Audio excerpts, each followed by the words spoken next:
진공에서 진동으로. 네, 안녕하세요. 반갑습니다. 저는 글 쓰는 이라영입니다. 주로 소수자와 약자에 대해서 여성, 동물, 그리고 우리 환경에 대해서 관심을 가지고 또 먹을 것에 많은 관심을 가지고 정치와 예술 사이를 오가면서 글을 쓰고 있는 작가입니다. 반갑습니다.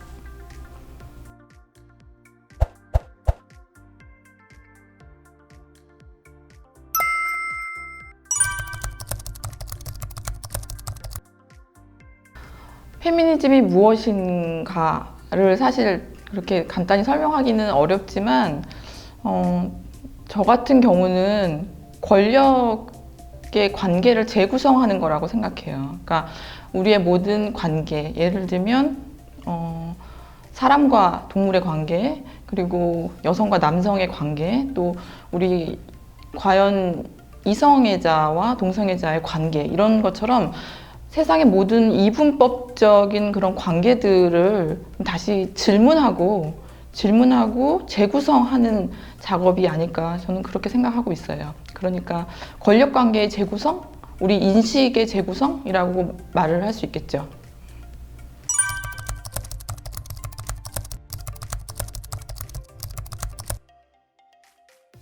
극소수의 엘리트 여성들이 고위직에 진출할 수도 있고, 한국은 또 여성 대통령도 나왔고요, 당연히. 하지만 우리가 잘 보고 있듯이 미국 사회에서 흑인 대통령이 나왔다고 해서 인종차별이 없느냐, 이제 그렇지 않잖아요. 마찬가지로 우리가 몇몇 개인이 자기가 가진 어떤 특권이나 혹은 개인의 능력이든 어떤 좋은 기회가 주어져서 고위직에 진출을 하거나 좋은 기회를 얻었을 때 그걸 모든 집단이 다 같이 공유하는 게 아니잖아요. 그래서 개인의 출세와 전체적인 어떤 평등한 관계가 이루어졌는지에 대해서는 좀 별개의 사안으로 놓고 봐야 하고, 그리고 사실 고위직조차 과연 여성들이 그렇게 많이 올라가 있느냐. 우리 정치인들, 국회의원들, 장관들 중에서 여성의 비율을 보면 알 수 있을 거예요.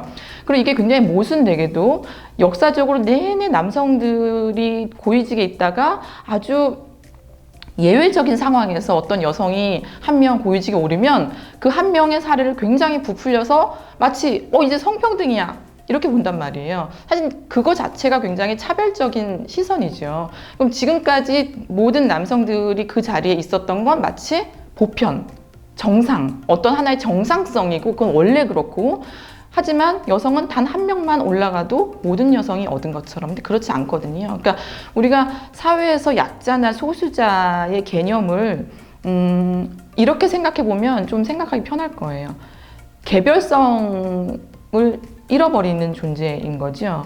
사실 어떤 한 사람이 대통령이 된 게, 어떤 여성 한 사람이 대통령이 된 게 나랑 무슨 상관이 있겠어요. 그런데 우리는 남성은 이 사람이 대통령하고 저 사람이 대통령해도 남성이 대통령이 되었다고 생각하지 않아요. 그 사람 개인인 거죠.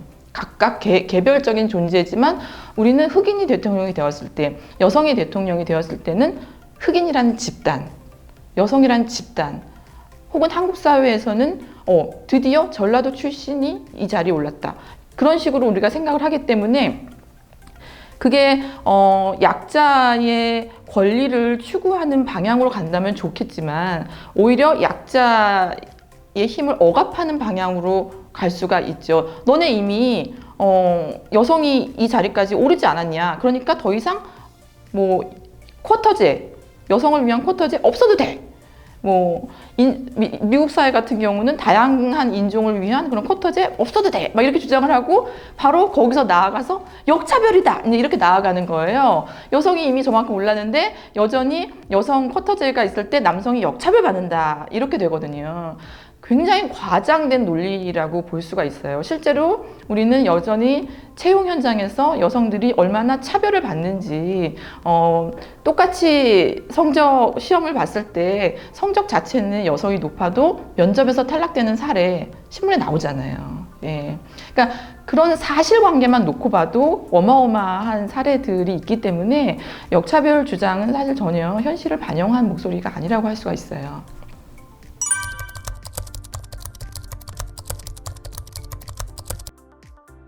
좋아한다. 일단 좋아한다라는 말 자체를 좀 생각을 해볼 필요가 있어요. 여성을 존중하는가. 그러니까 존중하지 않지만 좋아한다라고 이제 말을 하지요. 좋아한다라는 걸 존중하는 걸로 착각을 하는 경우가 있는데, 그렇죠. 여성을 좋아해서 성매수를 하는 남성도 있어요. 여성의 몸을 착취하는 걸 여성을 좋아한다고 착각하고, 나 우리 엄마 좋아해 하고 집에 가서 엄마 밥 줘. 나는 아내 좋아해. 난 아내를 좋아한다고 사랑한다고 말하면서 아내에게 독박 육아, 독박 가사를 맡기고, 아내를 좋아한다고 말하면서 아내에게 어떤 기존의 가부장제에서 요구하는 모성을 강요하고, 다 이런 식으로 모순되게 굴러가거든요. 좋아한다고 말하면서 과연 우리는 좋아한다는 게 뭔지 아는가. 그러니까 좋아한다고 말하면서 상대를 대상화하고 타자화한단 말이에요. 난 여자를 좋아해. 여자 얼굴 평가해. 여자 좋아해. 길거리 가는 모든 여자들 몸매 평가해.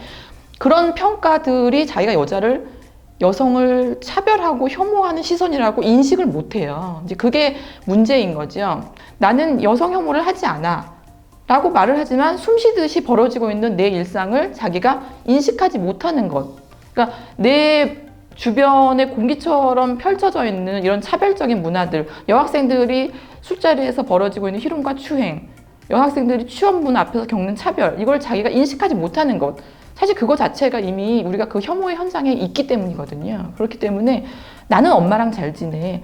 물론 백인도 흑인이랑 잘 지내고, 흑인 그 이웃과 잘 지내고, 흑인 친구가 있을 수 있죠. 하지만 그렇다고 해서 그들이 인종차별과 무관할 수 있느냐? 그렇지 않거든요. 나도 예외가 아니다라는 인식이 첫 번째예요.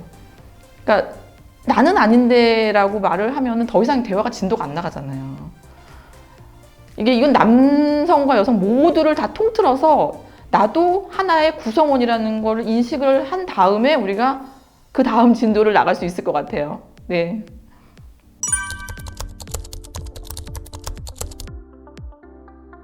여성도 당연히 여성 혐오가 내재되어 있죠.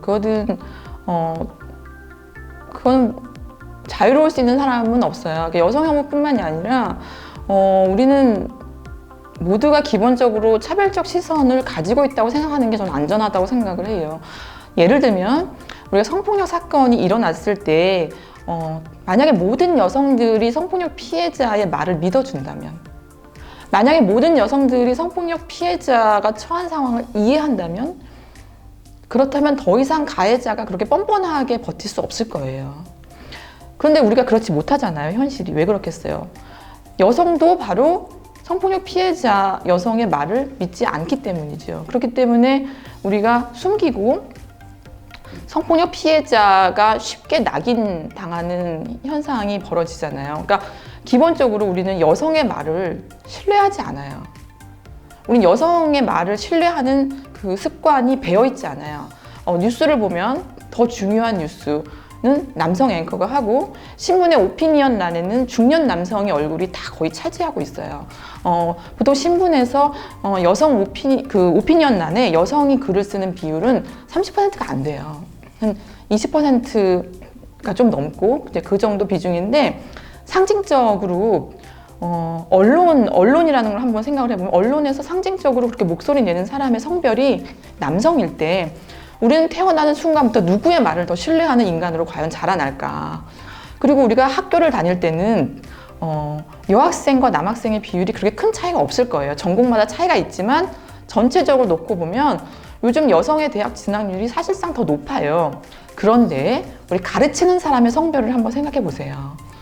우리가 누가 더 많이 가르치는가. 다시 말해서 권위를 가지고 말할 수 있는 자리에는 대부분 남성의 얼굴이 있단 말이에요. 그런 사회에서 당연히 여성들도 남성의 얼굴을, 그러니까 남성의 목소리를 신뢰할 수밖에 없고, 여성의 목소리를 뭔가 비전문적인 목소리, 아줌마들 수다, 그냥 이렇게 비전문가의 말로 듣는 습관이 굉장히 강해요. 그래서 우리가 뉴스 브리핑이나 요즘 무슨 어떤 재난 상황을 설명하거나 이럴 때도 대체로 많은 남성 전문가들이 초대되어서 그 자리에 앉아요. 바로 그런 상황에서 우리가 여성의 말을 신뢰하는 인간으로 자라날 수 있을까? 질문을 해봐야죠. 여성이 과연 여성의 말을 신뢰하나? 일단은 그렇게 하면서 점점 자기 안에 여성 혐오를 의심을 해야죠. 내 안에도 이런 여성 혐오가 있구나라는 의심을 하면서 그런 모든 문화들을 깨뜨려 갈 수 있지 않을까 생각을 해요.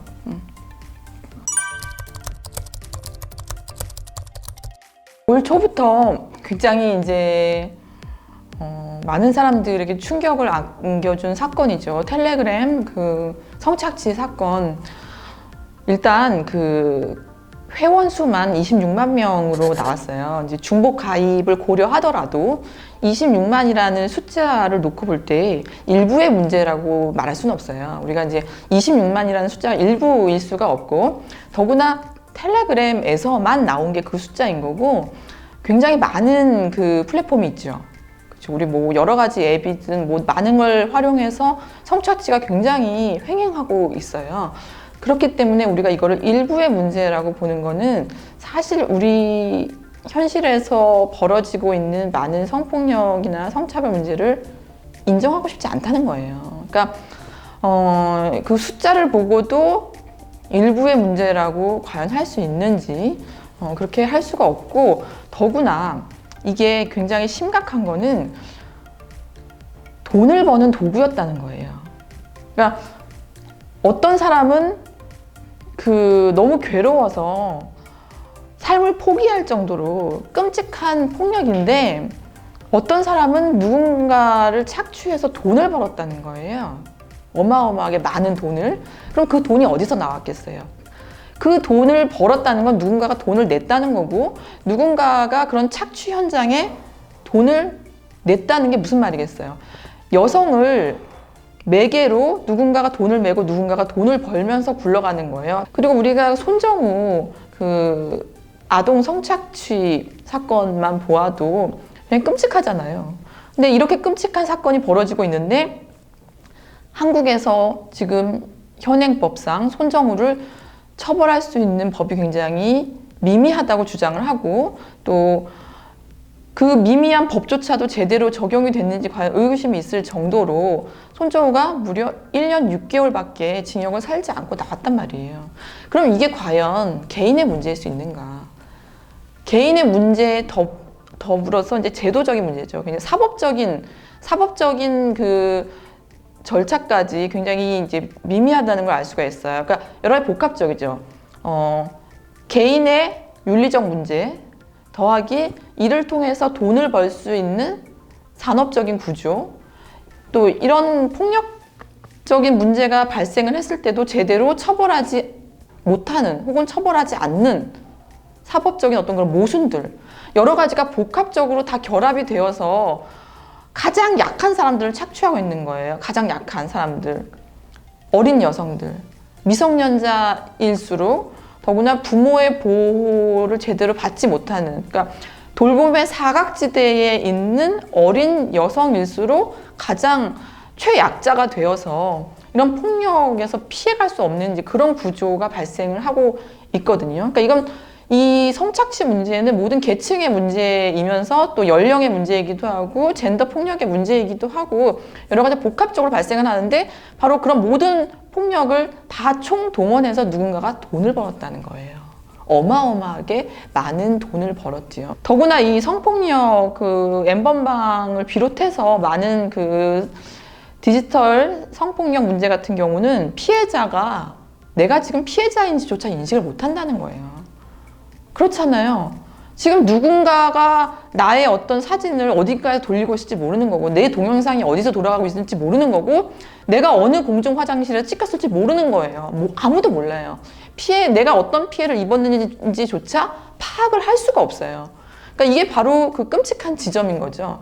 그렇기 때문에 나도 모르는 사이에 누군가는 나의 피해를 팔아서 돈을 벌고 있는 이 현장을 제도적으로 적극적으로 개입하지 않고 법적으로 개입하지 않는다면은 이건 앞으로 점점 더 커질 거라고 생각을 해요. 네.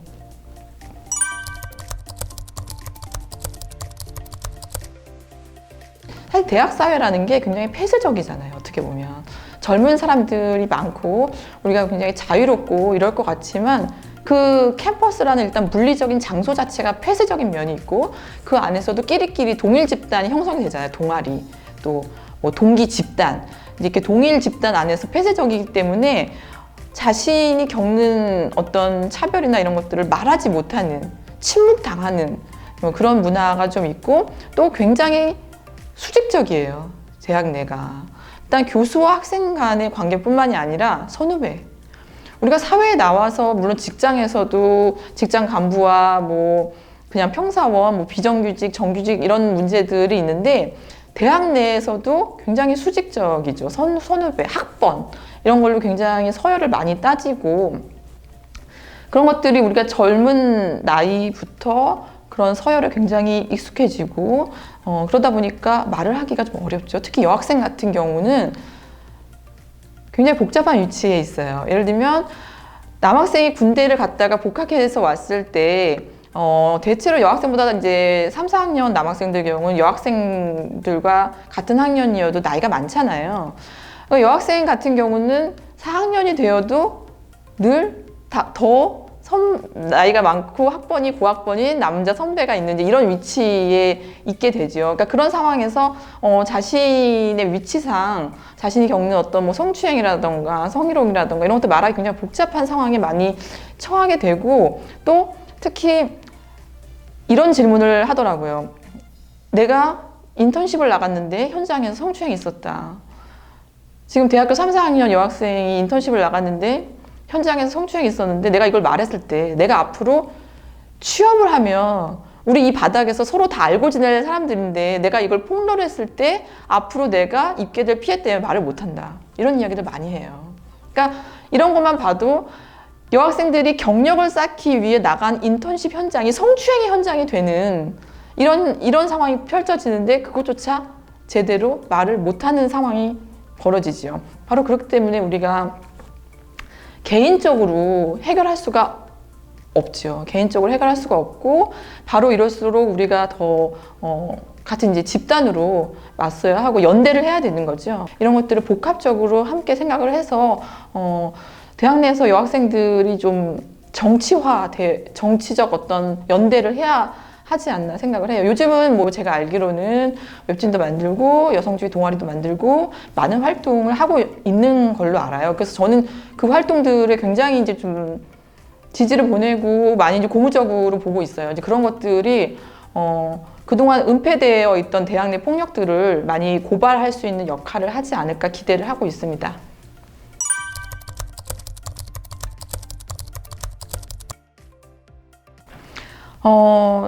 일단 차별의 역사가 길기 때문에 그만큼 그걸 해결하고 맞서는 시간도 짧을 수는 없어요. 그래서 저는 우선은 자기 자신을 좀 아꼈으면 좋겠다는 이야기를 하고 싶어요.